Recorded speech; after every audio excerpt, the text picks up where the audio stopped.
Now, Congressman Elijah Cummings, Democrat of Maryland, who signed on to that letter urging the Justice Department to change police practices, and Patricia Bynes, committeewoman of Ferguson Township. Thank you both for being here. It's good to be with you, Reverend Sharpton. Thank you for having me. Congressman, this new comment about military gear in, quote, urban areas, doesn't that highlight what we need to renew and review as we renew our commitment to preserve and protect? I mean, we need to review police tactics all over the country. Yes, no doubt about it, Reverend. Our citizens should never be in a position where they are paying people to protect and serve, and the next thing you know, they find out that those very people are attacking them as if they're in some type of war zone. And so it's very important that police have training and have certain sensitivity. You know, Reverend, under this 1033 program, whereby the local police departments get this equipment, a lot of this equipment, you're talking about bayonets, grenade launchers, right, all kinds of stuff. And a lot of these policemen, first of all, the equipment has no place in an urban area. But second, a lot of these policemen are not trained to even use this equipment, and then they want to use it because they got it. It's like a little toy, and they want to use it. And unfortunately, it puts people in a position where they can bring a lot of harm and do more harm just with the presentation of that kind of equipment than they do good. And so we've got to really look at that. And we also have to look at the composition of these police departments. That's another thing that the letter talked about. We cannot have a police department that has 53 officers and only 3 of which are African American. There must be a reflection of the population. In a community that's 67% African American. That's right. Patricia, that's right. What's the reaction in Ferguson to the chief's comment about urban areas?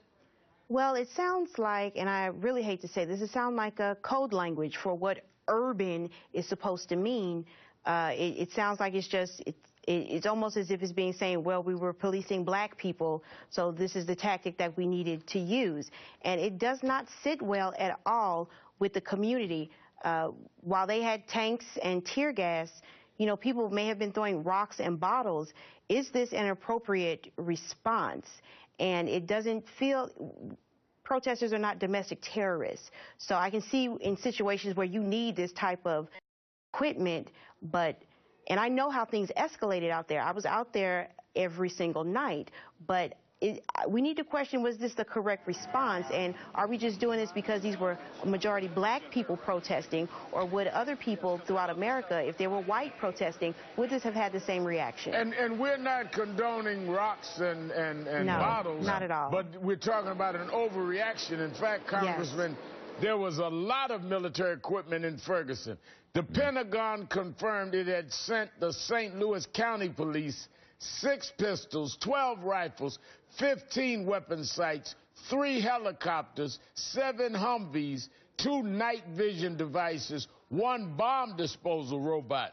And the smaller Ferguson Police Department got 2 Humvees, 1 generator, and 1 cargo trailer. I mean, do we need to review whether police departments really need this kind of gear from the Pentagon, Congressman? No doubt about it, Rev. We're going to have to review it. Keep in mind that over the last, say, 20 years, local and state police departments have gotten $4.3 billion worth of equipment from the military. And again, there's a view of the urban areas and as if they act as if they've got to police them in a way where we cannot, where it's almost like they looking at you as if they're the enemy.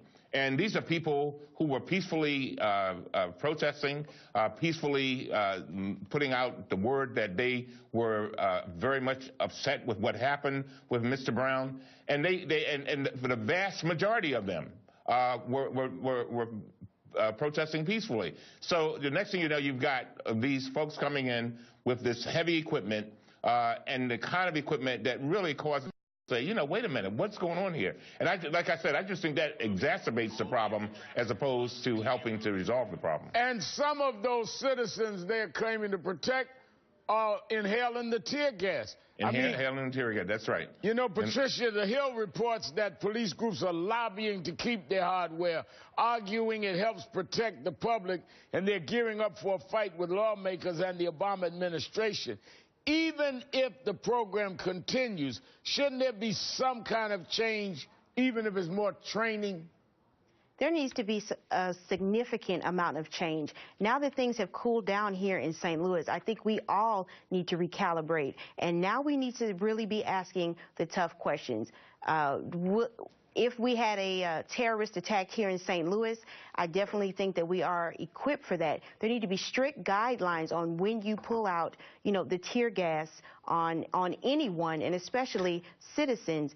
We need to look at everything, every policy, and make sure that even in the heat of things, when things are heating up, the right decisions are being made. And I think we can question that over the past few weeks. Congressman, you know, one thing that I've been saying is that national figures, particularly those that are being touted as potential presidential candidates, ought to be speaking out.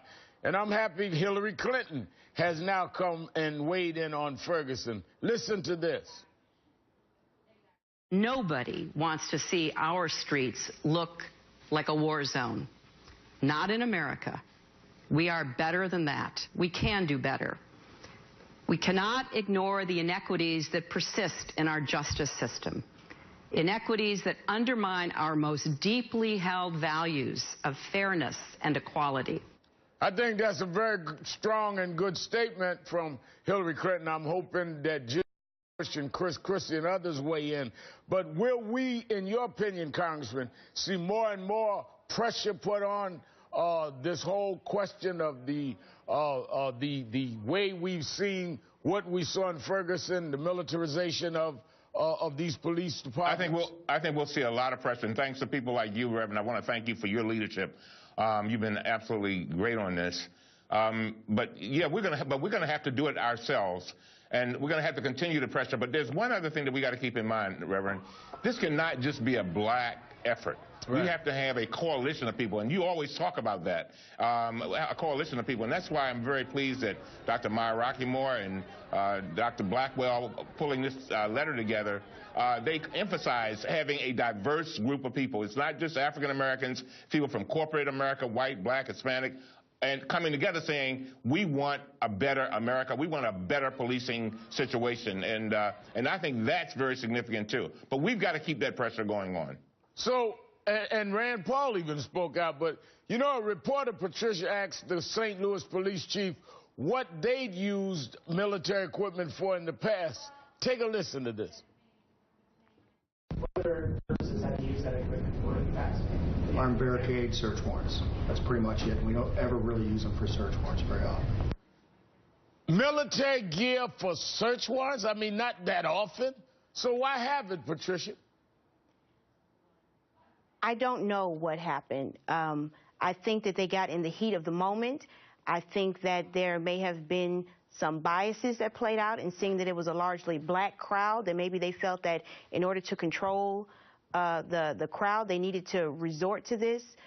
I hope that this never happens again anywhere in America to this extent, because beyond just what you see in the streets, now those that live here, there is a real rift between the law enforcement community here and people that live here in feeling policed, over-policed, and serious questions of excessive force, which we have some trust issues that we need to work on now. Congressman Elijah Cummings and Patricia Bynes, thank you both for your time tonight. Thank you, Reverend Sharkey. Thank you. Coming up, a family fight for justice. A young man dies in police custody.